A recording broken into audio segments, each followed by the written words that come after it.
Hello and welcome to Star Trekking in Vegas. I am Goldie Vegas. And I'm Stephen Biggs. We are live from the Go Live Vegas studios right here in the heart of fabulous Las Vegas.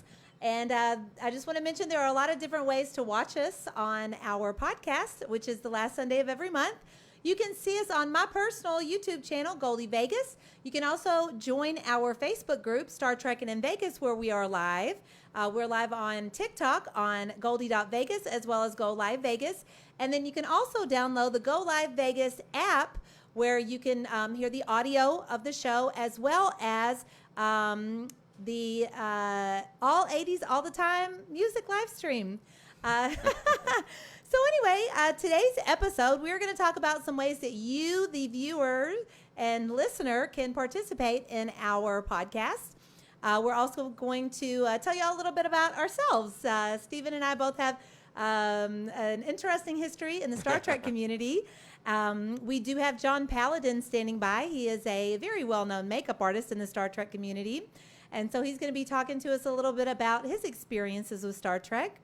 We're going to be talking about some of the new series as well as some of our favorite episodes. And we're going to have a trivia contest where you have a chance to win a beautiful Klingon Bird of Prey commemorative Star Trek plate. And then we're going to talk about an event that we have coming up at the end of July. So, Stephen, are you excited? I am very excited. Me too. I love talking Trek. Oh, ask anyone that I knew in high school, and they'll tell you just how much I love talking about Star Trek. Awesome. Well, we want to give a shout out to The Nerd. They are hosting a watch party in downtown Las Vegas on Fremont Street and Las Vegas Boulevard inside the Neonopolis building, which actually has a pretty cool history in the world of Star Trek. Yeah, cool. Well, that might be a reach. But, cool or tragic. Yeah, cool or tragic. That might be, depending on your point of view. After Star Trek The Experience closed, there was a developer that was involved with Neonopolis who basically made a deal with CBS at the time. CBS had the rights to Star Trek and the leftover props and costumes and stuff from The Experience, with the idea that they were going to open up a new experience in Neonopolis. Well, we're still waiting. Yeah, that would have been amazing. Maybe it'll still happen. We'll see what. Yeah. We'll see what the future holds. Indeed. But about 2 or 3 years after The Experience closed, they just, CBS decided, well, okay, apparently it's not going to happen. So what they did do is have an auction for all of the existing props and costumes and different things that were part of the experience, and basically had an auction for that stuff. Where actually people would just come down to the warehouse that they had stored all that and basically make them an offer, and then everything else kind of went to another prop auction house. But a lot of the original cast got their old costumes back, and did you? What? Never mind. That's it.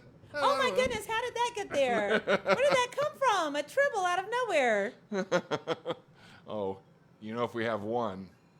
I hope there's not a tribble infestation. I don't know. We'll find. Just don't feed it. So, we were talking a little bit about Star Trek The Experience. For those of you who don't know, Las Vegas was home to Star Trek The Experience for over a decade, right? Yeah, from January 4th, 1998 to Labor Day weekend, 2008. Yeah. So, wow. Yeah. And what Star Trek The Experience was, it was an amusement park, basically a Star Trek themed amusement park. There was the Museum of the History of the Future, which was all about the history of Star Trek, like the timeline, and they had a Quark's bar and the Borg invasion and the Klingon encounter, which was the first attraction. Yeah, and they had aliens walking around like Borg drones and fearsome Klingon warriors. Indeed. And so Stephen was a Klingon at Star Trek The Experience. Yes, actually, a lot of my friends, especially the ones in California, a lot of whom weren't able to make it out here, they always get a kick every time I say, there's a picture of me in my civilian outfit. Yeah, looking good. Oh, thanks. And then there is me as Kralk, son of Tanek, with General Motog. And yeah, so my friends that I talk about the experience with, I always start out with, well, back when I was a Klingon, and then they always get a big laugh and buy me a drink. So it's all good. Well, so you said that you were always a Trekkie. When was the moment that you were like, this is for me, I am a Trekkie? Oh, yeah, I am old enough to have been around when the original series was first on television. Sadly, it originally played on Thursday nights opposite Bewitched, and Bewitched was already a known commodity and a family favorite. So I didn't actually watch the original series until summer reruns. Oh, and the first episode was Miri. Oh, okay. And then we just were like, what? I mean, that grup disease thing. We were just like, oh, anytime we'd find mud or something out, we'd like, oh, look, I got the grup disease. That was a great episode. And then obviously, strangely enough, because I was just a kid, we were all just kids there. We had to beg to stay up late enough to watch the full episode. Oh, wow. Yeah. And so when it moved to Friday nights, it killed the series, but it did allow us, because the next day wasn't a school day, it did allow us to stay up and watch all the episodes first run. Nice. Yeah. Well, I am a child of the 80s. I was born in 76, so I wasn't around for TOS. Oh, the year I graduated high school. No, that happened to me yesterday, honestly. Anyway. So I always thought Star Trek was cool. I always liked, stuff like Conan the Barbarian and that kind of stuff, like fantasy. Oh, yeah. I always liked sci-fi, and I always thought Star Trek was cool. And I remember seeing, I think it was Star Trek 6. I saw that in the movie theaters. And then when Deep Space Nine came out, Jadzia Dax was my favorite character, and that's when I was like, okay, this is for me. I'm a Trekkie. So I got my Klingon dictionary, and I left on our voicemail recorder. Mm-hmm. I had like a Klingon message. Oh, nice. But like, what a cool experience for you as a Trekkie to grow up and become a Klingon at Star Trek: The Experience. Yeah, it was. I was married at the time, and I was in Southern California, and my ex-wife and I were both doing shows and stuff. And at that time there was a kind of a casting newspaper called Dramalog, and one day we're thumbing through Dramalog, and there's a full-page ad that basically said, come audition, be an alien, be a Starfleet crew member at Star Trek: The Experience in Vegas. And I had vaguely heard about this, through like the magazine Starlog and some other fan magazines. This was all in the day pre-internet, right? And so I was like, oh man, I'd really like to, but it's in Las Vegas. And my ex-wife actually is the one that said, no, you got to go. You're going to kick yourself if you don't go. So I did, and it was a crazy audition. They had us do a lot of improv, games and stuff. I went out there with a friend who also wanted to be in it. They basically offered him a bartending job, and he was like, no, forget it. And I originally was cast as what they called the Blue Crew, which were the people that basically loaded you into the shuttle ride at the beginning of the Klingon encounter. Nice. That, as we find out later, is only the first stop on the Klingon encounter visit. And then they asked me to be a production lead, which is kind of analogous to a stage manager. And then when we had an opening in the Alien Ambassadors, I was like, yeah, I really want to do that. And they're like, well, it means a pay cut. And I was like, I kind of don't care. That's cool. And yeah, when there was a bunch of us, I would say about half the original cast of the Experience were Trekkies. So anytime you'd be walking through and they were putting all the merch in the shops and stuff, we would just be walking by the window going, oh, this is going to be a dangerous place for me to work. Right. It's like, well, there goes that paycheck, and there goes that paycheck. So yeah, it was for being a Trekkie and then getting paid good Viacom money at the time strap on a rubber forehead and 40 pounds of leather and spandex and annoy tourists eating their dead cooked food. Yeah. What an amazing experience. At the experience, yeah. The experience. So I was living in New Orleans in 2005 and was affected by Hurricane Katrina and relocated to Sedona, Arizona. And Sedona's pretty close to Vegas, so I came to Vegas in the summer of 2006. And I told my friend, I was like, oh, would you mind if we stop by this thing at Star Trek The Experience? And she's like, yes, I love Star Trek. Oh, awesome. So we went to Quark's Bar. We have a picture. This was my first time at Quark's Bar, and I hit the gift shop, so I'm wearing a Bajoran nose and a Rise Is for Lovers t-shirt, which I still have both of those things, and I still wear them. That was in 2006. That's my friend Stacy, and we're drinking a big fishbowl drink. Do you know what that cocktail was? That was I blue? believe is the, because I was going to say, is it the James T. Kirk? Oh, yeah, that's exactly what it is. It's the Yeah. James T. I remember that. And, it just happened to be the Star Trek convention. And I'm pretty sure that, like, years later, I met that guy in the background. I don't know. But, I met some Trekkies that day, and we're still friends now. And since I moved to Las Vegas in 2009, I've become a regular at that convention. I've done a lot of different cosplay. The picture that is shown is me as a Borg drone with April and Nicole. They are Orions, and they both worked at Star Trek The Experience. Yeah. So when I came to Las Vegas, I went to culinary school and graduated in 2009, and I said, well, I want to make new friends. So I joined the USS Las Vegas Star Trek fan club, which I'm still a member of today. Nice. And my very first meeting, they had a bunch of actors from Star Trek The Experience. And so Vernon was there. I met Dave and Alicia Ivy. Like, I met all of these people that I just instantly became friends with, and I'm still friends with a lot of y'all, Yeah. today. I saw Dave and Alicia this weekend. Yeah, you said that. Yeah. They just got back from, like, Antarctica. Oh my gosh, that sounds amazing. It sounds like Andoria, right? I'd have to Yeah. take cosplay for that trip. You don't have to worry about putting on the blue makeup. You just automatically turn blue. Right. So what was your first convention? My first convention was, again, way back in the day. And I believe it was at the Airport Sheraton in Los Angeles. And my mom and my aunt dropped me off. And again, I was probably still either in junior high or high school when this happened. Wow. And That's awesome. And I know that my aunt saw this guy walking up. I believe he was an Andorian. Stops in front of the the glass door there and checks out his reflection, and then pulls down his pants to get himself all smooth. And my aunt was like, "Oh boy, we're really leaving him here by himself." And I was like, "Yeah." That's awesome. And then after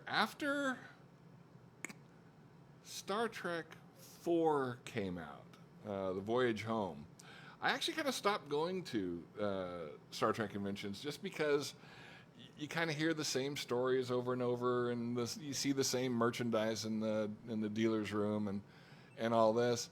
And so it really wasn't until I was working at the Experience and they finally got Creation Convention finally got their deal at the Las Vegas Hilton at the time. Now it's the Westgate in 2002, and that was the first time I'd gone back to a Star Trek convention. Nice. But I was getting paid to do it. That's very cool. Yeah, put on the rubber forehead and the 40 pounds of leather and spandex. Oh man, wouldn't it be amazing if they reopened Star Trek The Experience? Yeah. I'd be there every weekend. I know, right? I have a couple of friends that specifically moved here. Yeah. Because the Experience was I here. was telling somebody that recently. A lot of people moved here because of Star Trek The Experience. Yeah. So do you have a story that you could tell about one of your favorite experiences with a Star Trek actor? Oh, yeah. Speaking of that 2002 convention, J.G. Hertzler, who played General Martok on Deep Space Nine, we just saw him in civilian clothes, and it was me as Kralk, son of Tanek. Nice. I'll explain that there's a joke in that name, but we'll get there in a minute. And Major Kalin were kind of patrolling the dealer's room, and Nice. John Hertzler was in his civilian clothes, and as we're going past, we hear he goes, "Magnificent." Nice. And Major Kalin looked at him and she said, "Shouldn't you be saying that to Sorella?" And he goes, "Well, Sorella's not here." That's amazing. And then as we kept going down, another fan was like, well, where's your Klingon uniform? And he was like, well, I'm just an actor. Those are the real thing. And we were like, yeah. That's very cool. Yeah. And we had a couple of, I mean, most of my experiences with the actors on the various Star Trek shows were very positive. Nice. And especially people like Armin Shimmerman, J.G. Hertzler, who I've actually had dinner with a couple of times, Vaughn Armstrong, Nana Visitor, Robert Picardo. Those folks are always really great when they came through. Yeah, it's such a cool experience going to the Star Trek conventions that you get to meet the actors of your favorite TV shows. Yeah, yeah. And when the experience was open, they would often come over and, have dinner and stuff. Very cool. Yeah. So I have a couple of pictures. There's a picture of me dressed as an Andorian where I'm in blue body paint.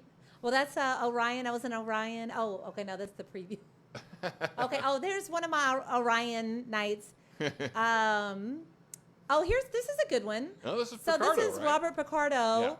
Yeah. That's me as an Andorian in my Starfleet or my Cheerfleet uniform. We had a big group of cheerleaders one year. Here's another one coming up. That's me and Aaron Eisenberg, he was one of my favorite people at the convention. This was probably 2010. I was hanging out in the Space Quest Casino talking to Aaron Eisenberg. He's like, "Oh, I'm Aaron Eisenberg. I was Nog on Star Trek Deep Space Nine." I was like, "Duh, we're at a Star Trek convention. Like, I'm dressed like a Dabo girl. Of course I know who you are." And we became friends. I don't have the picture with me today, but there is a picture of me and my friend Melissa. We dressed as Ferengi females. And because Ferengi females aren't allowed to wear clothing, we had censor bars, and we bought the Ferengi photo op with Armin Shimmerman, Aaron Eisenberg, and Max Grodinchik. Max Grodinchik, yes. So we walked up, and Aaron Eisenberg was like, "Goldie, is that you?" I'm like, "Yes." It's so cool that he knows who I am. And then there's another one coming up of me and William Shatner, and I did my own version of Shauna from Gamesters of Triskelion. And I think that Shatner was just zoned out because like hundreds of people stand in line to get their picture with Shatner. Yeah. And so I'm like standing in line waiting for my turn. So I walk up in like this tiny bikini and I stand like right next to him and take my picture and I walk away. And there's like all the people standing in line are, standing right in front of us. And the whole crowd just started laughing. And later somebody was like, "Well, when you walked away, it was like Shatner was like, what just happened?" Like he saw me walking away in this tiny bikini and like woke up all of a sudden. So that was kind of fun. Yeah. So one of the things we wanted to kind of talk about on our first episode was the evolution of the Klingon makeup because it has really undergone like the biggest evolution of any character in Star Trek. Yeah. They basically started out with face paint and goatees. Yeah. And now they're just so alien. They're just probably like the most alien of aliens that you can get without CGI, really. Yeah, yeah. And in fact, we'll get there, but for Discovery, they also wanted to actually do some CGI stuff with the eyes, but just ran out of time. Oh, wow. Yeah. Yeah, the Klingons in Discovery and the new newer J.J. Abrams movies, they're just so Klingon, and I loved how in Discovery they really used the Klingon language a lot. To really take you into that space of being, in a Klingon ship. Mm-hmm. Yeah. A lot of really interesting ideas going on there, and when we talk to John, we'll probably go into this a little bit more, but basically. It was the same makeup designer for the Abrams movies that went into Discovery. You can tell, yeah. I didn't know that, but yeah, you can tell. And just every time he was like, "Okay, what kind of budget do we have for that? Okay, so can we do this with it? Can we do, that?" And what they wanted to do with the bald Klingons in Discovery was make them, of course, super alien, and they said that if you look close, you'll see. Much like snakes have like heat sensor things, that you see these little heat sensor pods running down the back of the head. That's interesting. The idea being that, Klingons sort of have eyes in the back of their head. Oh. But then they grow their hair long. They did. I love that when they did that in Discovery. There's like, I heard the Klingons are now wearing their hair long or something. Yeah. Ash says something about that. And it's so beautiful. I don't know. Yeah, well, and that's the thing, because I have a friend who absolutely hates the Klingon design on Discovery. Yeah. And he says they look like Xindi. They look too alien. Especially based on everything that came before. Yeah. And I said, well, I said, in a sense, I agree with you, but when they started growing their hair out, they began to look more like to the TNG. Yeah. Well, and like much like humans, we don't all look the same. Right. So I think that it makes sense that the Klingons might not all look the same. Right. And they haven't looked the same even in the original series. For the episode Trouble with Tribbles was the second kind of major Klingon arc, and Fred Phillips, who designed the makeup on the original series, his reference pictures from Errand of Mercy were apparently some of the early test makeups, and that's why the Klingons in Trouble with Tribbles look a little bit different than the ones in Errand and Mercy. Yeah. And that was their explanation, well, like humans, there's different Klingon races. And they're like, yeah. And, of course, back before the Internet, back before you had the hate wheel that would spin on itself, everyone just came up with their own headcanon just to make that stuff work. Yeah. There's inconsistencies? Okay, well, it's probably because blah, blah, blah. And we just, figured it out. Yeah. Now there's basically an encyclopedia of everything Star Trek. So. Yeah. And and like I say, there's the cycle of hate that, just 5 billion YouTube clips. This is why this sucks. It's like, well, okay, that's one thing you can do. Or the other thing you can do is, this is different.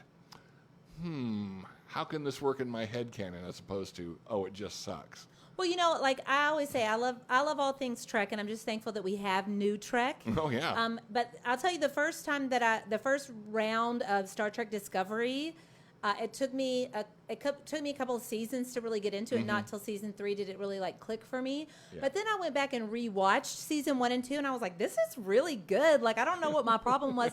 I think it's just sometimes it's just so different. Yeah. That you just have to get used to the new series or whatever. Yeah, and I mean, all of us old schoolers, we had that same thing when the motion picture came out. We're like, these are Klingons?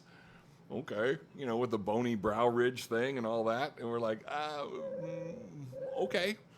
And then, we just accepted it because, of course, the real explanation for why they're different is better makeup budget. Pretty much, yeah. Yeah. And even though these people are, and again, John can probably talk to this, even though these people are basically work for hire, all the makeup designers, their stuff is still copyrighted. So, if we wanted to continue doing the Michael Westmore Klingons from Next Gen and Deep Space Nine and et cetera, not only would you have to pay your current makeup designer, you'd also have to pay Michael Westmore. Oh, okay. Oh, that's interesting. I didn't know about that. Yeah. So do you have any favorite Klingons? I just watched the Day of the Dove episode in prep for this, and Michael Ansara is just so good.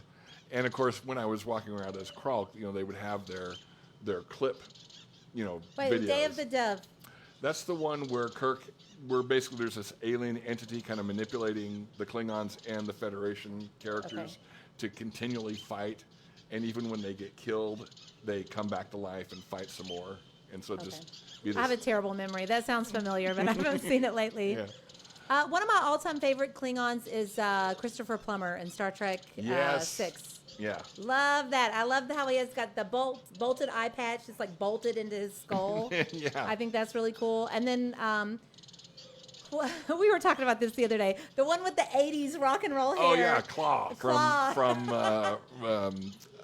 was that Voyage 4? No, The Final Frontier. 5. 5, okay. Yeah. Yeah. Okay, so something that I have watched recently was Star Trek of Gods and Men, which is a very highly acclaimed fan film on YouTube. And it's about an hour-and-a-half film. It actually stars a lot of the original actors from Star Trek. So Nichelle Nichols, I really enjoyed her performance in that. Nice. Walter Koenig was in it. Tim Russ.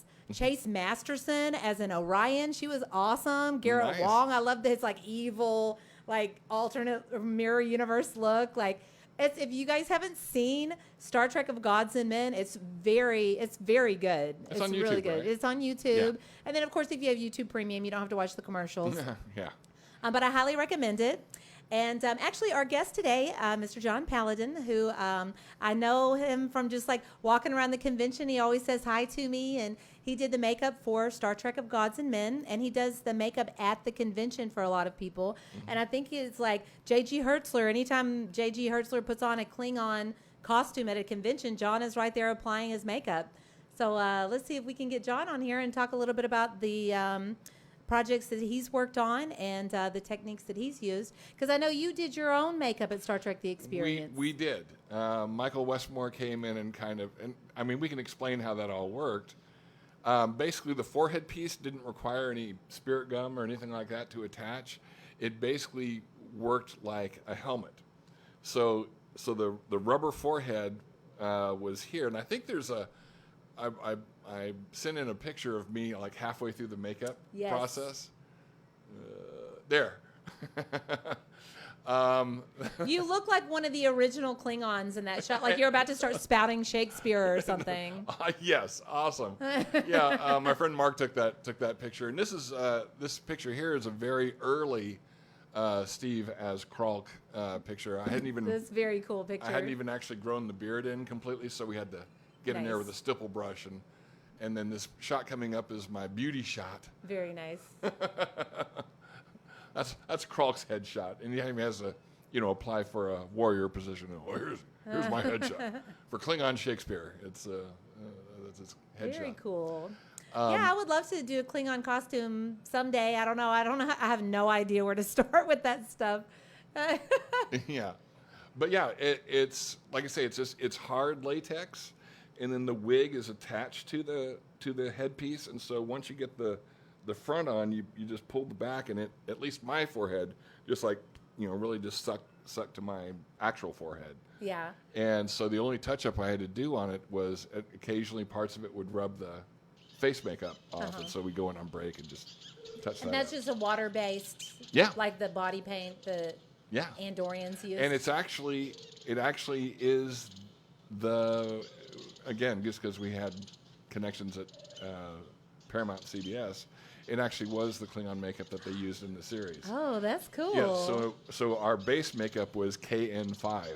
Very nice. That's amazing. So were we able to get John on here?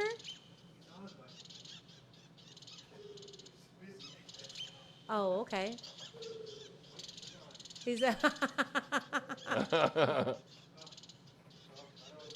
Okay, well we told him 4:30/7:30. Here he goes. We'll see what happens. Let's wave at him. Yeah. Oh, there he goes.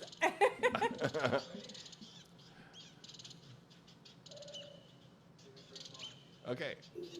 Hello, welcome. Can you hear us? Oop. I don't think he can hear us. Okay. Well, while we're trying to get John on, do you have any favorite Klingon episodes? Yes. Lots? I do, actually. So, of course, the main 3 original series episodes, the Errand of Mercy, where we got introduced to Kor, Trouble Tribbles, which, of course, is just almost everyone's favorite Star Trek episode. Iconic. And then Day of the Dove, because that introduced kind of the 3 main Klingons. And then, so those always just kind of set the mold, and like I said, I just did a rewatch of those, and it was like, these are so good, and especially Kolikos as Kor, just I mean, for one thing, he and Fred Phillips are kind of the ones that designed the Klingon look, because Fred Phillips got the script, and he was just sitting there, goes, what does a Klingon look like? I have no idea. And Kolikos was there, and he goes, well, he's kind of a warrior, so Genghis Khan with sort of vaguely Eastern European or Eastern European with I don't know. And he goes, okay, well, I can work with that. Oh, and Fu Manchu, the evil Dr. Fu Manchu. And Phillips was like, "Oh, okay, I can work something with that." Hence the catfish mustache. Yeah, the catfish mustache. Yeah. So, a couple of my favorite Klingon episodes happen to be series premieres. Oh. And they're two of my favorite series premieres. One is Star Trek Enterprise. Mm-hmm. Yep. I love the series premiere. I've always said that that's one of my favorite series premieres. Oh yeah, it seemed like they hit the ground running with that episode. So, yeah, that was such a great episode. I love Captain Archer. I think he's such a great captain. He's does such a great job. And then I also like the series premiere for Discovery, where she goes to the Klingon ship and is like covered in dead bodies of like Klingon warriors. So anyway, we have John Paladin. We're going to talk a little bit about his experiences with Star Trek. Hello, welcome. Thank you. Thank you for joining us. Can you hear me? Yes. Yes. Oh, good. Can you hear us? Yeah, I can hear you just fine. Thanks for having me on. Oh, thank you. My co-host Steven was a Klingon at Star Trek: The Experience, and we were talking a little bit about his makeup that he did at Star Trek: The Experience. And we know that you have a lot of experience doing makeup for J.G. Hertzler and, of course, of Gods and Men. And so we just kind of wanted to talk to you a little bit about that today. Okay. Well, so how'd you get involved with Of Gods and Men?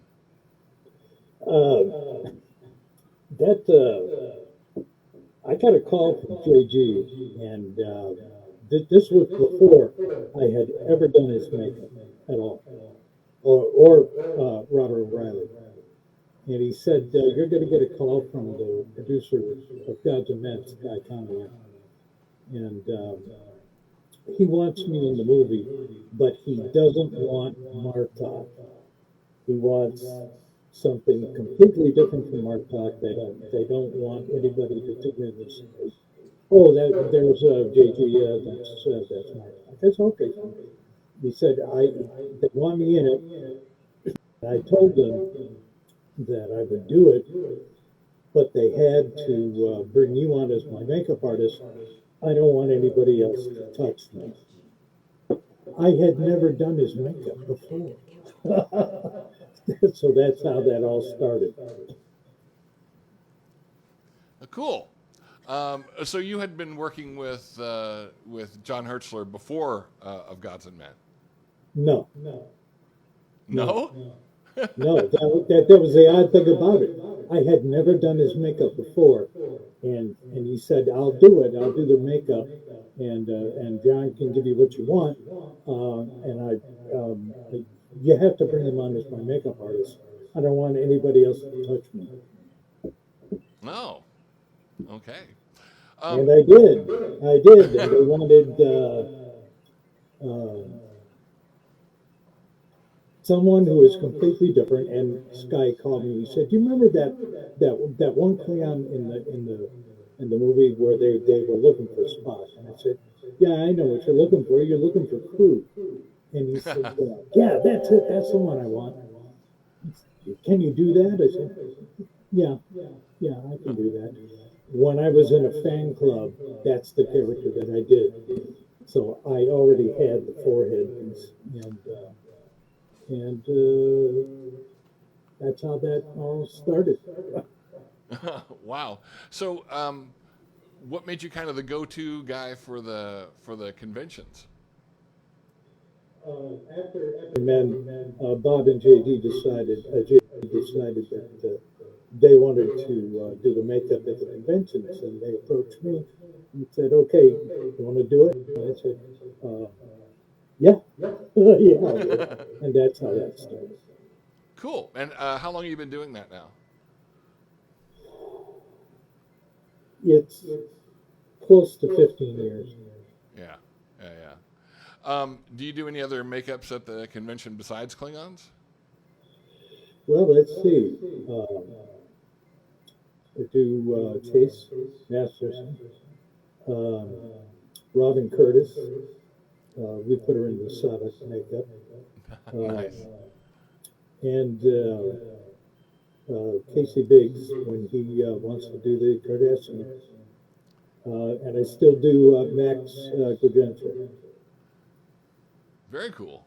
Very cool. Are you going to be able to make it to this year's convention? Which one? Well, Las Vegas. It's Star Trek in Las Vegas. Vegas We only care about the Star Trek Las Vegas convention here. I haven't been contacted yet, but hopes are high. Last year, I was there and had a chance to work again with Michael Westmore, which is always a bucket list thing to do. And I was thrilled to do it, and he wants to do it again. Nice. So nice. I know that you do the makeup for the actors at the conventions, but if somebody wanted to hire you to do their own makeup, like a convention goer, is that something that you offer? You'll find me in the dealer room, and I got a table set up there, and somebody wants to get into makeup, if I have the appliance that they're looking for, yeah, we'll put them into makeup. Very cool. So, I was just saying, I've never been a Klingon before because I don't really know anything about, creating that forehead out of latex. People can buy those from you? Yeah. Yeah? Okay. So how would they do that? What's your website? How does somebody order something like that from you? I don't have a website. You can find me on Facebook. Okay. Great. Maybe we'll be Klingons this summer. No, yeah. Well, I still have my forehead, so yeah. Oh, your forehead from the experience, yeah. Yeah. So so I'll start working on an outfit. Maybe I'll be Vator or the Chancellor's daughter from Star Trek 6. Oh yeah, that would be fun. Yeah. As it were. Cool. What other projects have you got coming up? Oh, I've been in the studio making things. I had a call from somebody. Well, they messaged me on Facebook and said, I want the wedding crown that Worf and Dax wore in the episode of DS9.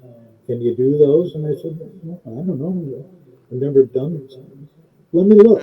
And I got a couple of pictures, and I said, this is not a problem. I'll do that. So I made them a wedding crown, and then she decided she wanted the necklace and the belt for the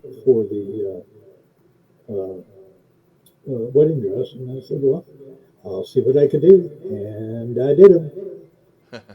And been making, here and there some other props, some other pins, things that you don't normally find, or things that you do find that maybe from a different source cost a little more, and I figured out a way to bring the cost down.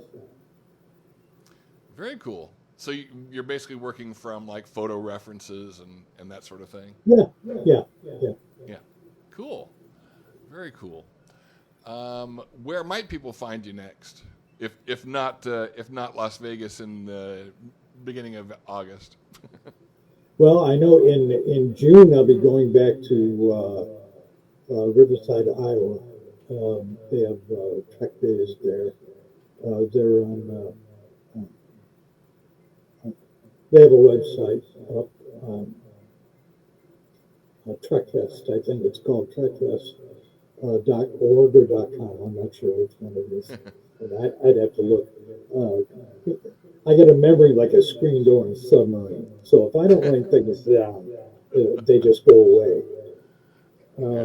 And then I believe I'm going back to Philly in April. Nice. So do you consider yourself a Trekkie?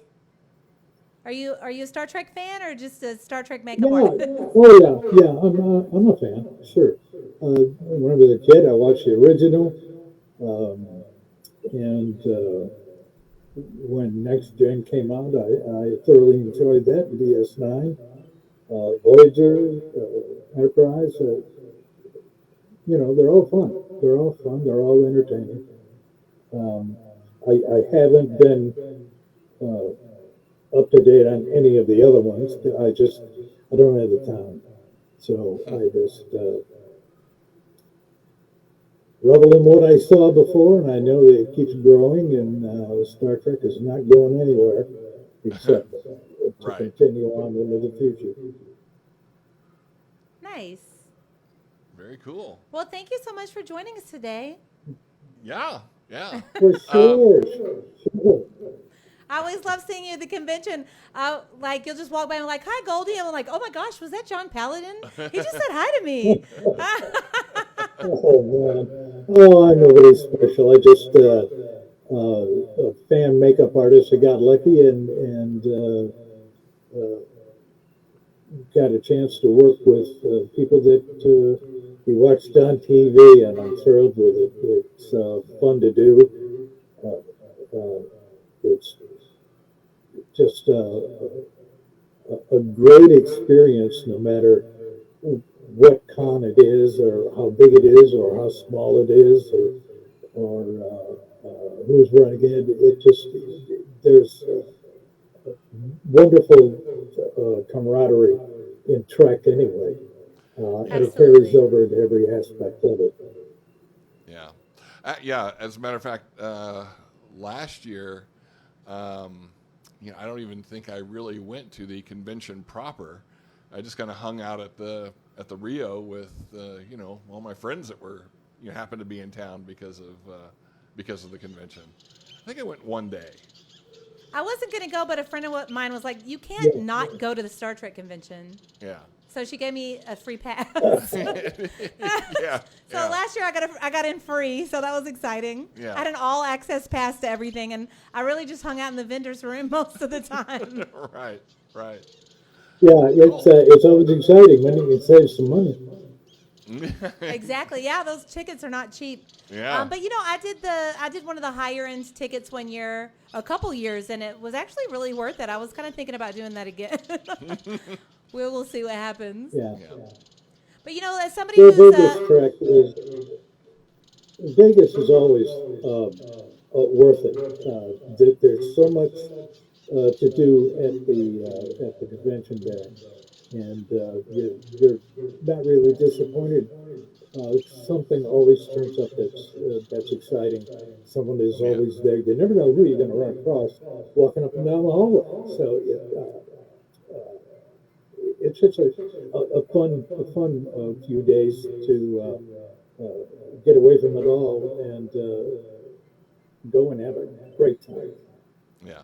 absolutely. Well, Vegas is so accessible. So we Yeah. get people from all. I mean, I've made friends from all over the world at the Star Trek Las Vegas convention. I know people in Australia and Sweden and Yeah.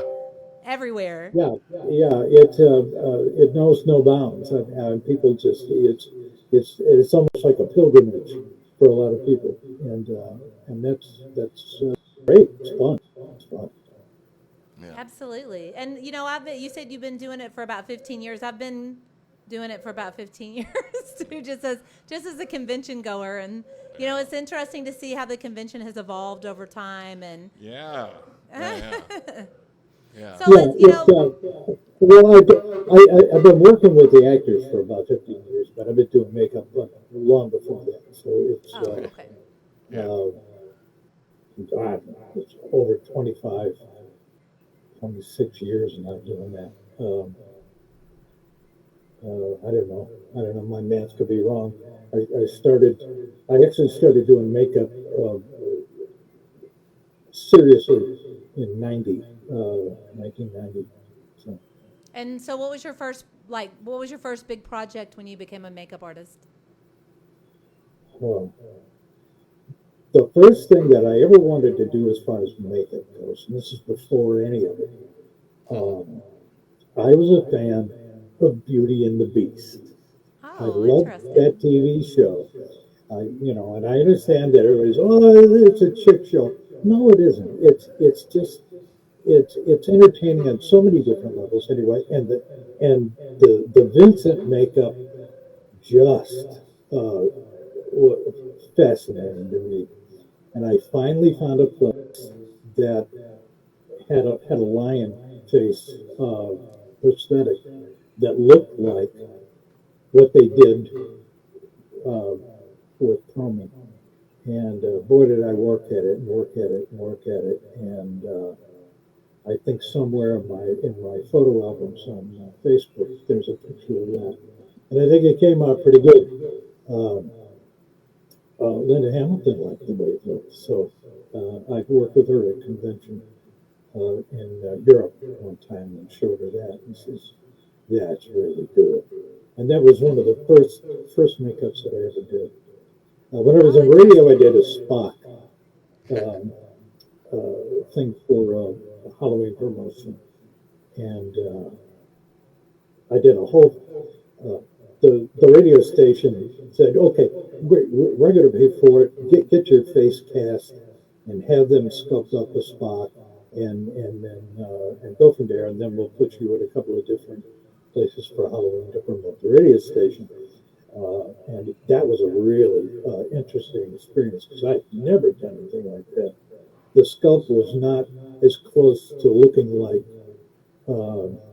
Leonard Nimoy as I would have liked, but you know, when you're first starting out, you get what you can get, and it came out pretty good. It looked okay, but that's where it all really kicked in, and then I think after that, I tried to put together a Skeletor, and that went to hell in a handbasket real quick.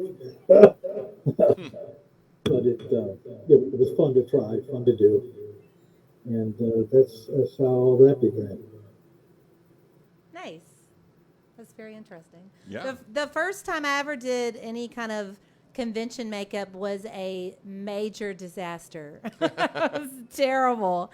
A friend of mine and I decided to be Orions, and I basically knocked on her door first thing in the morning. We stayed at the Sahara Hotel side by side, and I had like a bottle of champagne, and we had green hairspray, and it was terrible. It was terrible. Yeah. Yeah. Orion is a interesting makeup to do because you're green all over, and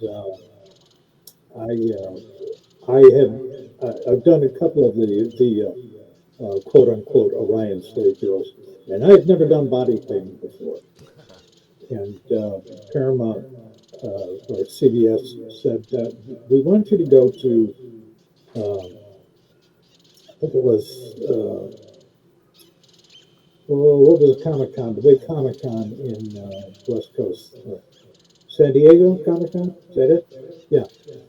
And do all the street performers who are going to be promoting the new Star Trek series, Star Trek Discovery. And I was more nervous about painting the Orion slave girl than she was being painted. But it turned out great. It was fabulous, and she enjoyed it, and I was so happy that the makeup worked. And then we did it again in Toronto. So the more you do, the more experience you get. You keep at it, and you keep doing the makeup, and it's just a fun thing to do. It's a fun project. It's just fun activity. Everybody, I try to do the makeup as close to set as time allows, and as much as my experience allows me to do it. And I think for the most part, it works out really good. Yeah. That's great. How long does it usually take you to do, for instance, a Klingon makeup? I could do it coming on in about 45 minutes. Yeah. Oh, wow. Okay. Yeah. Our makeup and costume, start to finish, was about an hour and a half. But that was also getting into it. And I also had to last for the whole day. So, yeah. Well, that's good. That's good time. It used to take, when I was in a fan club, it used to take me a lot longer. Yeah. But I knew a lot less. And the appliances that I had at that time were not hot foam, which is what they use on the set. It was a different quality, and boy, out of all the people in our club, I would never leave my hotel room unless I looked as close to set as possible for the experience that I had at the time. Yeah. That's how keyed in I was with it, and the more I did it, the more I learned, the more I figured out, the more just. I mean, everybody has a different agenda when they get into a character and go to a convention. Some people just go there and say, "Well, I'm just going to slap on a forehead and then let it go drink," which is fine. It's great. Everybody has a different mindset on what they want to do, how they want to look, and how they want to portray themselves at a convention. Yeah. And you got to give them every one of them credit for doing what they want to do. Yeah. Yeah. Cool. Well, thank you so much for joining us. I hope we see you in August. Maybe I'll schedule an appointment with you. You can paint me to be a Klingon.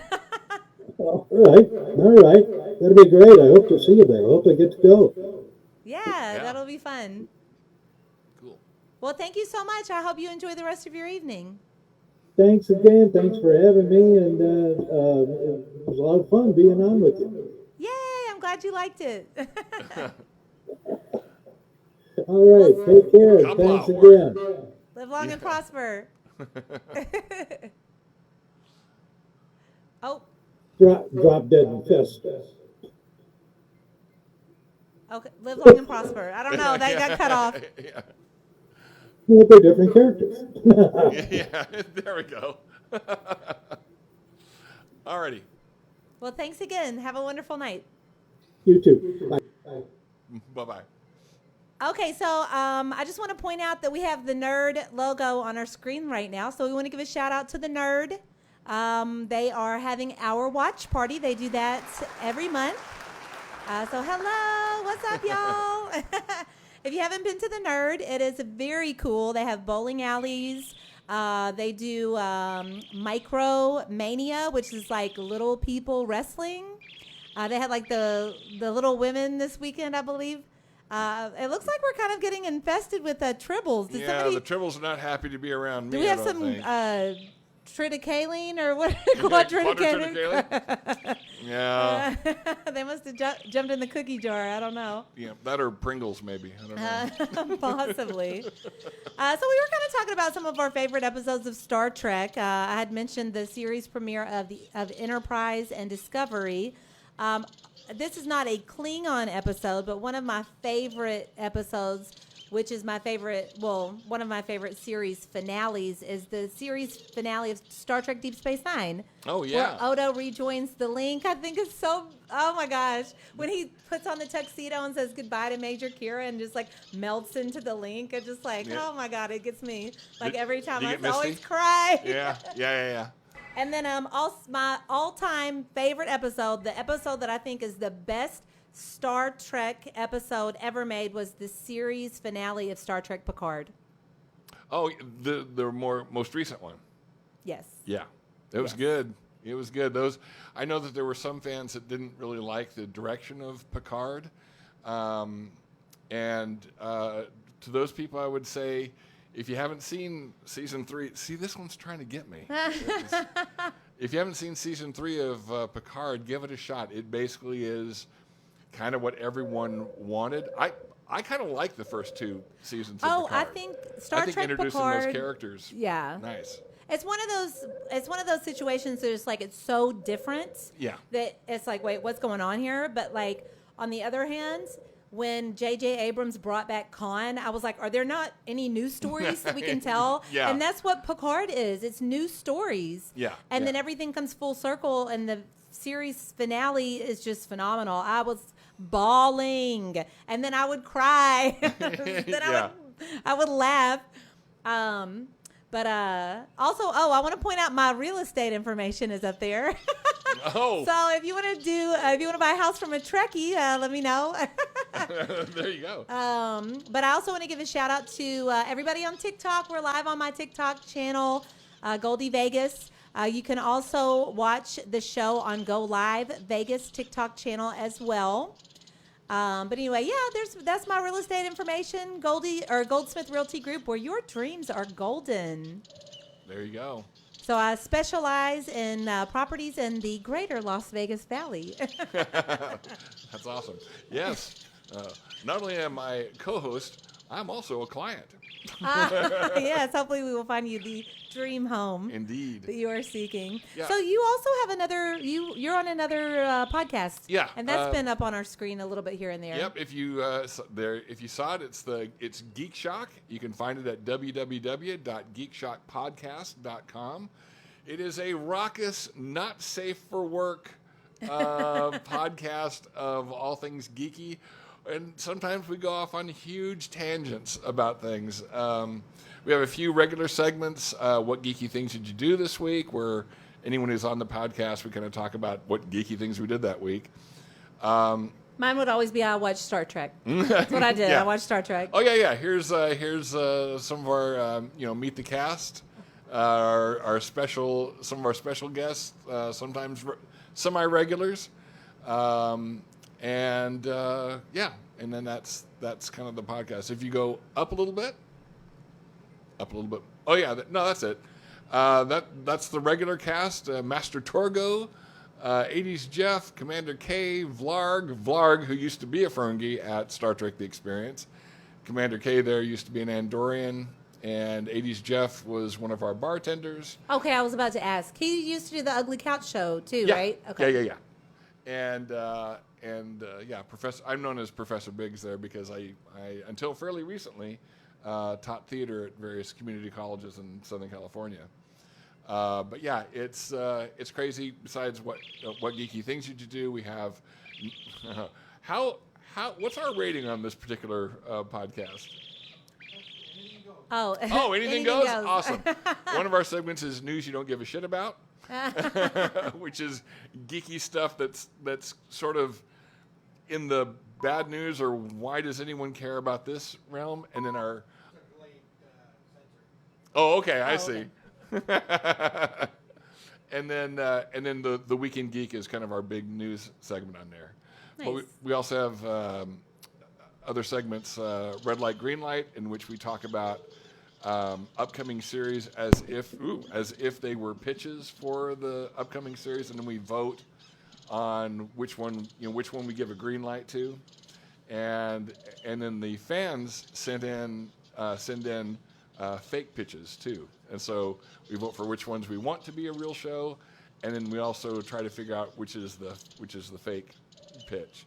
And almost invariably, the one that we want to be a real TV show is the fake.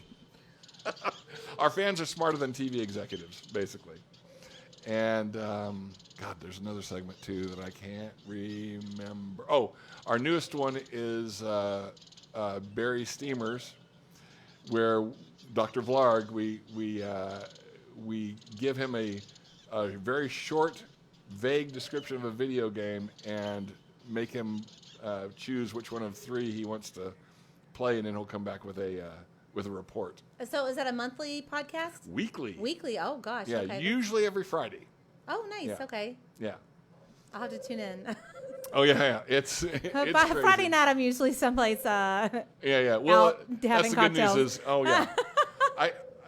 What's funny is ever since I moved to Vegas, because I lived in Southern California, I'm spoiled by Vegas because there is, even though people that live in Vegas go, oh, it's way out there. I'm like, way out there. Vegas tip to tip is like 20 miles. That's a trip to Ralph's for me.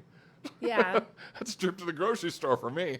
So even though everything's nice and convenient, I only listen to podcasts when I'm driving in the car, so I don't have time to catch up on podcasts. Yeah, I'm never in the car for very long. I Yeah. live 4 minutes from work. Mm-hmm. I live a mile from the Strip, a couple miles from downtown. Like, I'm never in the car that much. Yeah.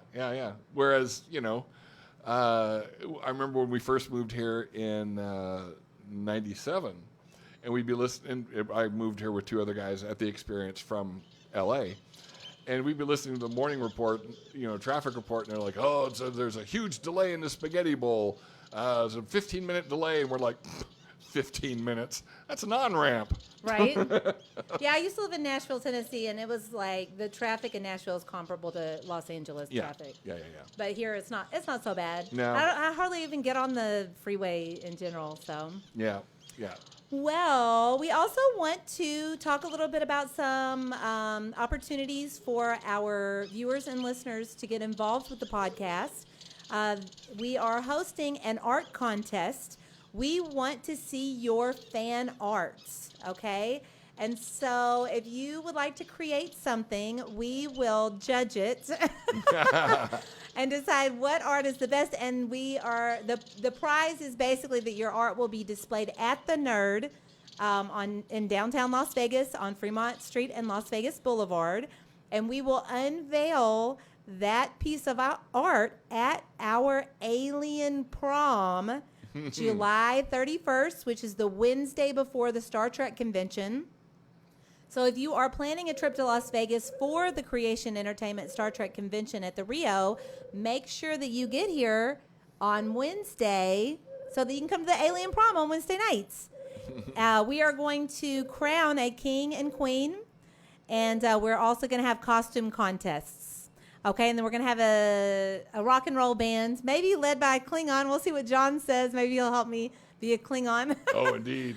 So the band is my band, Goldie Vegas and the Playboys. We're going to play some classic rock, AC/DC, Joan Jett, that kind of stuff. So we'll be rocking out at the Nerd that night. So that is July 31st. We don't have tickets up yet, but it is coming soon.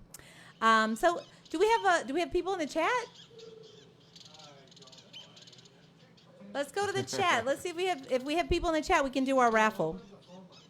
We're going to open up the phone lines, okay? And we have some trivia questions. We do. Yeah. If you can call the number on the screen and chat with us.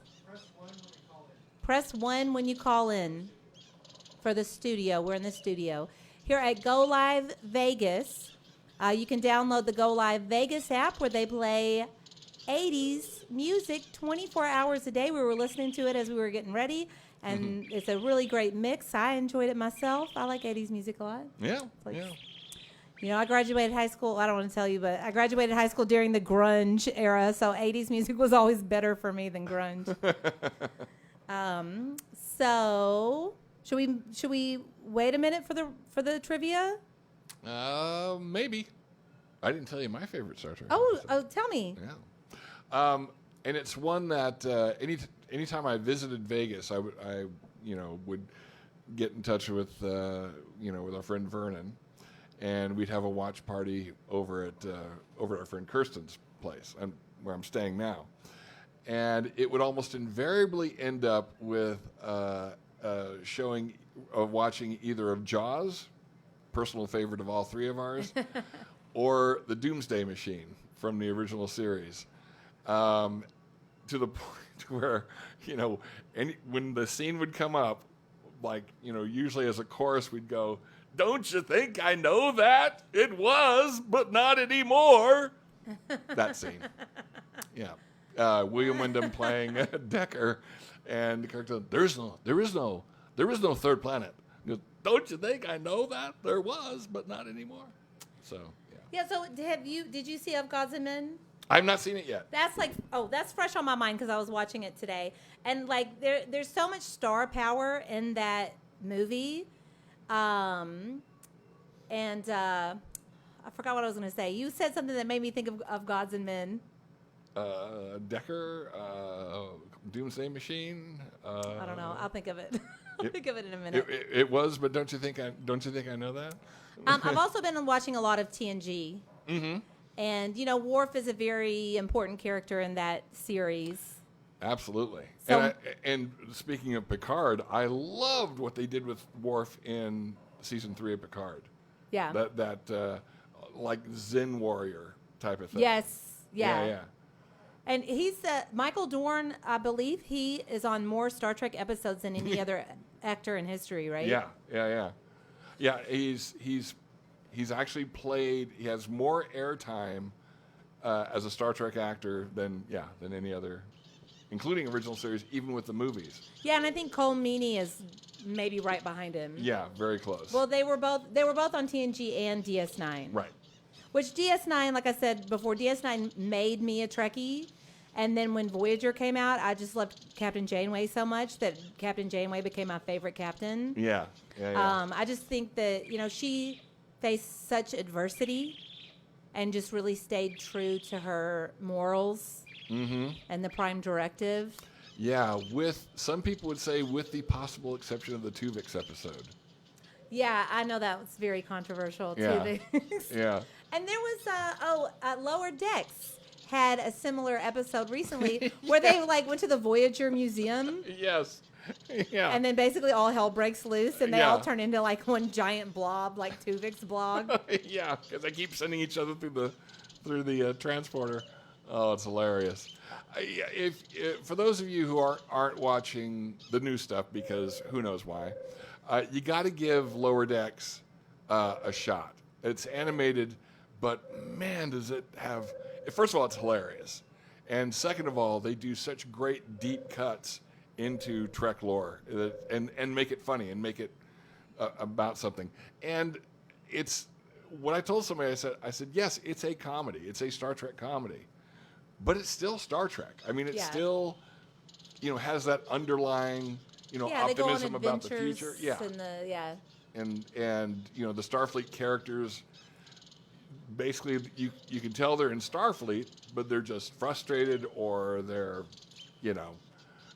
trying to fix themselves as much as they're trying to fix the galaxy. And then the crossover episode with Strange New Worlds, when they the actors from Lower Decks crossed over into a live action episode, that was very cool too. I loved it. I loved that both sets of characters commented on the conventions of the other show and everything. Boimler and Mariner talking about, they talk so slow here. And then at the end, spoiler alert for Strange New Worlds, the cast of Strange New Worlds has some sort of, is it Andorian? Some kind of drink, anyway, that makes them kind of hallucinate a little bit, so that they're animated. They then look like Lower Decks characters, and they say, why are our eyes really big? Anyway, it's hilarious, I think. You be the judge. Yeah, and Strange New Worlds is a series that definitely, Star Trek purists really enjoy Strange New Worlds, because it's definitely the closest to what Trekkies, people who consider themselves true. I think true Trekkies like all of Star Trek, but some people think, I only like TOS. Yeah. The one true Trek thing, forget it, guys. It's all a fictional universe, and of course there's differences in each one. But Strange New Worlds is a really great series. Oh, I love it. And one of the things that I really like is and this is something Paramount did recently that I noticed. They now have Star Trek according to timeline. Mm-hmm. Which they didn't have that before. Right. So I was trying to watch everything per timeline, and so I started with the original series. Well, no, Enterprise and the original series. Then the first 2 seasons of Discovery, and then Strange New Worlds is a direct spin-off from the end of the second season. Yeah. So if you watch it that way, if you watch Star Trek Discovery the first 2 seasons, and then watch Star Trek Strange New Worlds, it's a continuation. Yeah. I thought that was very cool. It's very cool. And, they do the same thing with the Marvel Universe over on Disney, too. Yeah, see, that's when I started watching the Marvel stuff, and it was like timeline orders. Maybe it was Star Wars. I can't remember. I was like, why doesn't Paramount do this with Star Trek? And now they have. And I'm like, oh, my gosh, okay. It's so much Trek to watch. It's again, people are going to like something. They're not going to like something. That's fine. But, boy, is it... when it hits like Strange New Worlds and Lower Decks, it is boom. And season 3 of Picard, God, I just love that season. That was insane. Because again, they made use of a lot of the characters that they'd introduced in the first 2 seasons, like Michelle Hurd's character, Rafi, and then teamed her up with Worf, and that was a great team. Yeah. It was like, oh yeah, but you don't get that character unless you watch the first 2 seasons. Anyway. And then they haven't. There's been some rumors about a follow-up to Picard, but it hasn't been confirmed. No, it's still in the rumor category, and in fact, some of the cast has said Star Trek, what they're calling Star Trek Legacy, will only happen if the fans kind of demand it. So let's start a letter writing campaign. Yeah. Remember back in the day, you'd write letters with a pen and some paper. Yeah, mimeographed I remember forms. when my so-called life went off the air. I was like, I'm going to write a letter about this. Yeah. Well, Strange New Worlds only happened because everyone loved Anson Mount's version of Pike. Yeah. On Discovery. Oh, Strange New Worlds is so good. Yeah. I like Prodigy, but I guess maybe Netflix is picking up Netflix Prodigy? has got Prodigy, and I believe the 2nd season just dropped. Oh, nice. Well, I don't have Netflix. But before all of the recent series, I have new favorites, but before all of that, the animated series was one of my all-time favorite series because they had the first season of TOS, and then it got canceled, and then they made an animated series because it was cheaper. And then not quite. No, I thought it was TOS season 1, then the animated series, and then TOS 2 and 3. No. No. Oh, all well, 3. you would know. You were there. Yeah, I was there. Yeah. Back in my day. Yeah, it was the first 3 seasons of TOS. Oh, was it? Okay. Then 3 years go by, and basically Filmation Studios, or was it NBC or CBS, wanted, because by that time the original series had started playing in syndication, and the ratings went through the roof in syndication. Oh, okay. And that's when Star Trek really took off. Yeah. And somebody now that's the thing, I can't remember, CBS or NBC I believe, was like, oh, well, maybe we could do a cartoon series. And I mean, there's all kinds of behind the scenes shenanigans about it. Like they only wanted to use Shatner and Nimoy and DeForest Kelley and maybe James Doohan because he could do all these different voices, and Majel Barrett. Yeah, I was about to say Majel Barrett did a lot of different voices on that series. And I think it was Nimoy that said, "Nuh-uh, you got to get at least Nichelle Nichols and George Takei in there too." Nice. And they were like, and so of course Chekhov is the one. Walter Koenig was a little bit left out, except he was able to write some of the episodes. Nice. Yeah. So that came out in the early 70s, and then the dark time came when there was no Trek. Right. No new Trek.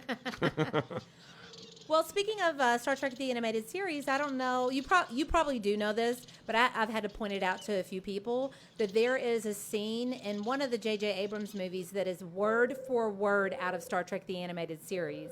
Oh, which one is that? Okay, so it's when Spock is in the little learning bubble and the boys come to bully him. Uh-huh. I was watching that movie in the theater. I was like, this is TAS. Oh, the Yesteryear episode where with the giant sea lot? When he goes on the it's like a quest or whatever. Yeah. Okay.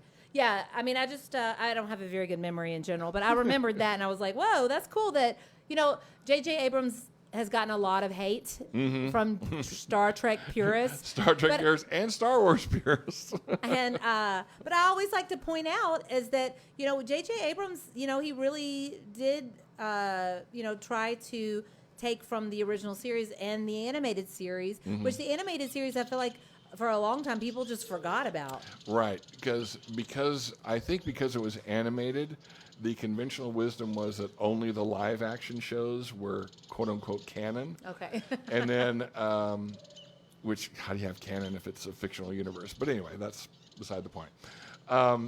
And so it really wasn't until fairly recently that people were like, no, there's some good ideas in that animated series. I did a cosplay out of TAS. Yeah. A friend of mine, we're both from Arkansas, but he lives in Phoenix and I live in Vegas, so we met each other at the Star Trek convention. Awesome. And he never does cosplay. And he's like, Goldie, I want to do cosplay, but I'm only going to do cosplay on 2 conditions. Is that you'll do it with me, and that it's so obscure that nobody's going to know what it is. And I was like, I have the perfect thing. And so we were the Aquans. Whoa. Man, Triples are falling from the ceiling now. Oh, But boy. we were the Aquans from an episode of TAS, and we got these green body suits, and I painted or I sewed webbed fingers and made us our little outfits. And so the night before, Matt got wasted drunk at the Pioneer Saloon, shows up at the Star Trek convention. It's 120 degrees outside, and I put him in like a full body suit with like a hole for a mouth and 2 little holes for the eyes. We stood in line for at least an hour, if not longer, to pre-qualify for the big cosplay costume contest. And we got on stage, and they're like, "You didn't make this." And I was like, "Are you kidding me? I stayed home on a Friday night in Vegas to sew these fingers." So they're like, "Okay, that's fine. You can be in it." Yeah. As soon as we got out of that judging, Matt went to the bathroom and puked. Came back with the costume in his hand. He's like, "I cannot do this."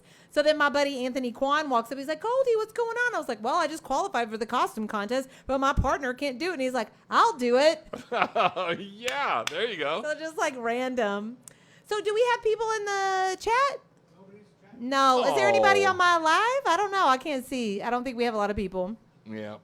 Well, we'll just throw these questions out to the universe. Exactly, because I worked hard on these. Yeah. I sat at Blueberry Hill today eating a sandwich, writing these down.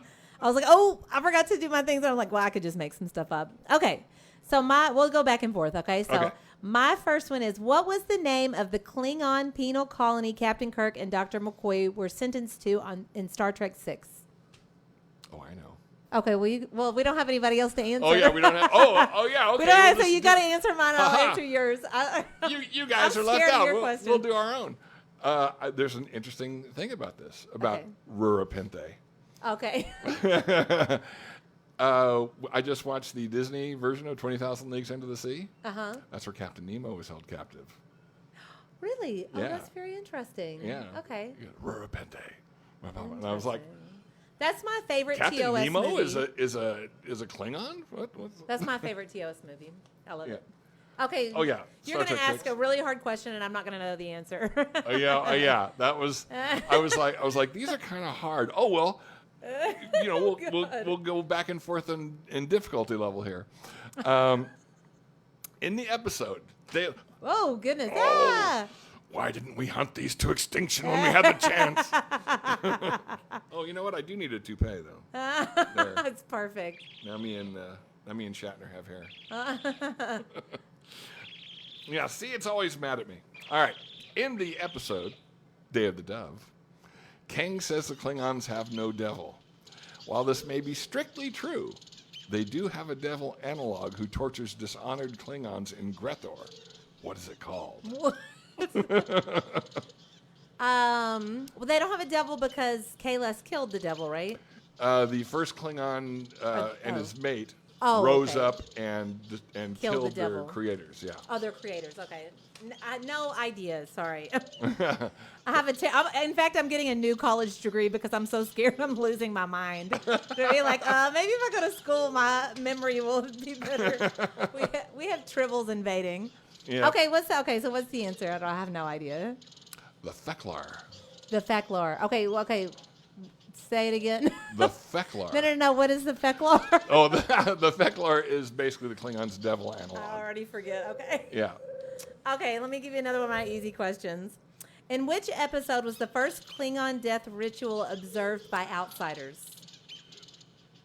Oh. By outsiders. Yes, by non-Klingons. Was it?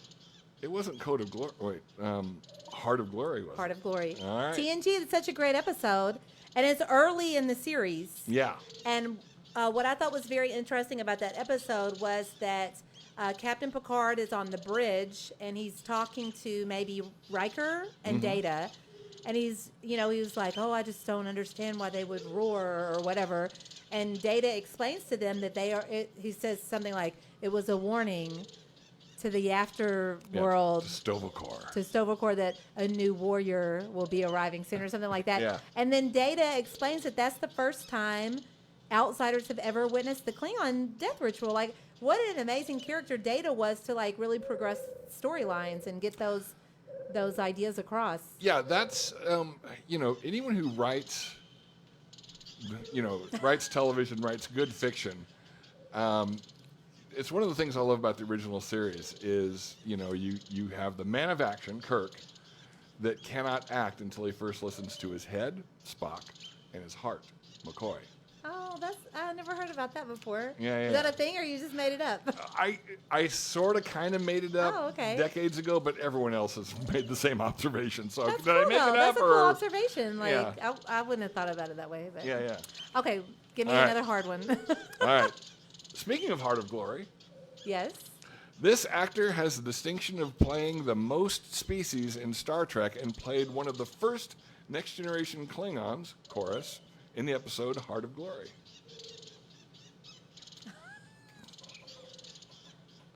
I'm terrible. Yeah. I don't know. I have no idea. Vaughn Armstrong Vaughn Armstrong. Okay. played Admiral Forrest in Enterprise. Yeah, Admiral Forrester. I've hung out with him a few times at the Shutter Bar, the Shutter Lounge. Yeah.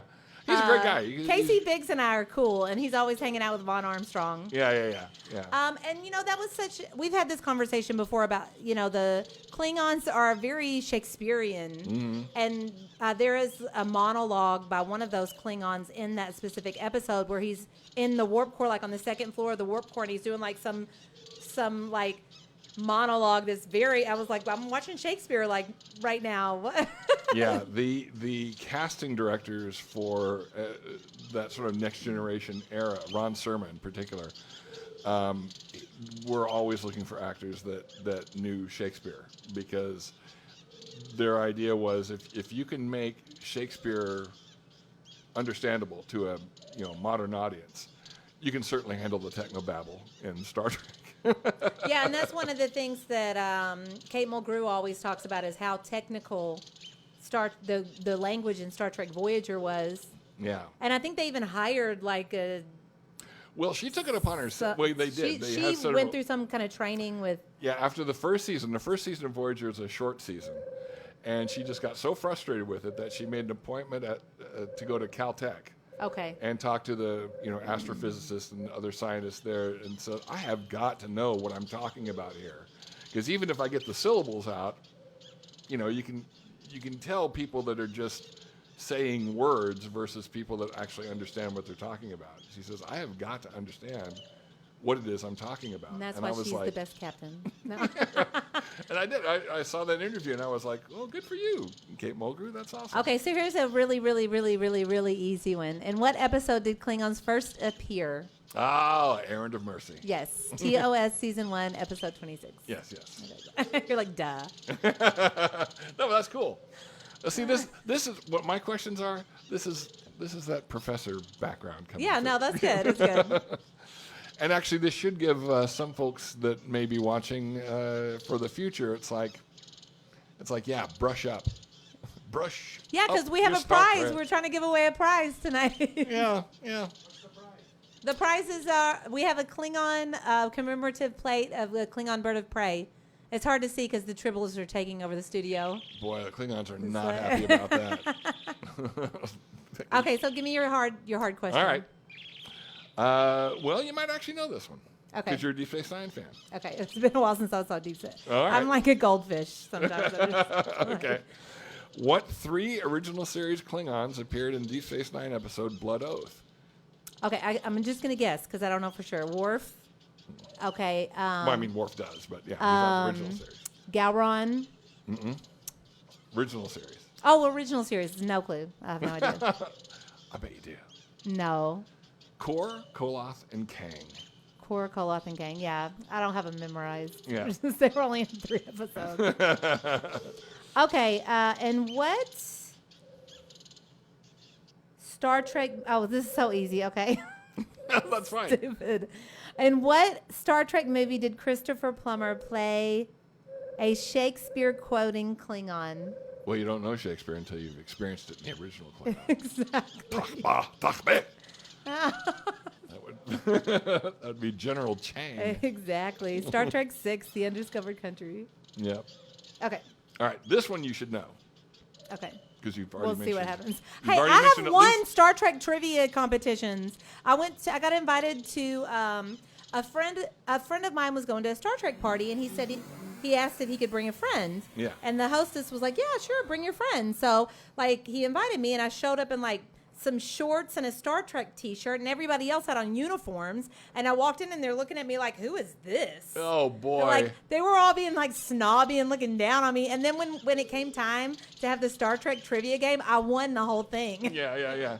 So Did you? I'm good at it sometimes. Yeah, that's awesome.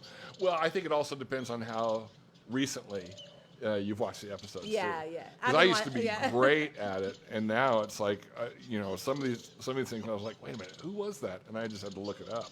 Okay, shoot it. All right. Shoot me your question. All right. The Klingon Civil War in Next Generation era was between which two houses? Okay, Duras and Gowron. That's it. Oh, got one! Ding, ding, ding, ding, I ding. won the plate that I brought myself. No. Okay. Dabo! Dabo! When did the second iteration of Klingon makeup appear? Because the Puerto Ricans in TOS, and then it would be the second iteration would be the clamshell forehead.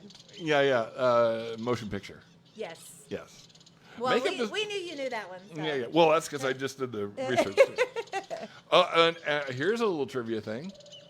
Well, it's not that trivia because I can't ask you the question about it. Fred Phillips, who did the makeup for the original series, also did the makeup for the motion picture. Oh, that's interesting. Yeah, and so he said, "Oh, you mean I've got a budget now? All right." So he and the costume designer Robert Fletcher are the ones that came up with the bony forehead thing. The original idea was the continuation of the spine coming up over the skull. Yeah, you told me that recently, and I'd never heard of it. Yeah. It's so interesting. Yeah. Of course, that's all gone the way of the dodo, but we did get the bumpy foreheads. And then you said that they were also getting ideas from like crustaceans. That was Michael Westmore when he took over the makeup designs for the Next Generation, et cetera, et cetera. He just would look up shellfish and all that and go, well, I think we can use that crab design there. I can sculpt that. Yeah, and no two Klingons are the same. Mm-mm. The foreheads are all different. They're all unique to the individual. Yeah. So. All right. All right. Well, that's it for our show today, right? You're not out of the park here yet. Oh, one no, last there's one. more questions. Just one. What's the name of the Klingon commander in the Klingon encounter at Star Trek: The Experience? The character also appeared in the final episode of Voyager. Played by Vaughn Armstrong, by the way. No clue. Korath. Korath. Fools, you will regret defying me. Yes, that sounds familiar. Okay. Right. All right. Well, if you joined our podcast today, we really appreciate y'all tuning in. Our next podcast will be the last Sunday of February. I think that's the 26th. I'd have to look at the calendar, but we're doing the last Sunday of every month. The Nerd will be hosting a watch party. So if you happen to be in Las Vegas and want to go to check out downtown Vegas, the Nerd is located inside Neonopolis on the corner of Fremont Street and Las Vegas Boulevard. And then, follow Go Live Vegas on TikTok. Anything else? What else? Watch for geekshockpodcast.com. We drop an episode every Friday. Yeah, and one of the things that we've talked about is having a cosplay episode, so we might be in costumes. I got some things in storage that need to. All right, well, live long and prosper. Let's give a shout out to the Nerd. Thanks for watching, y'all. Woohoo! Kapla. Indeed.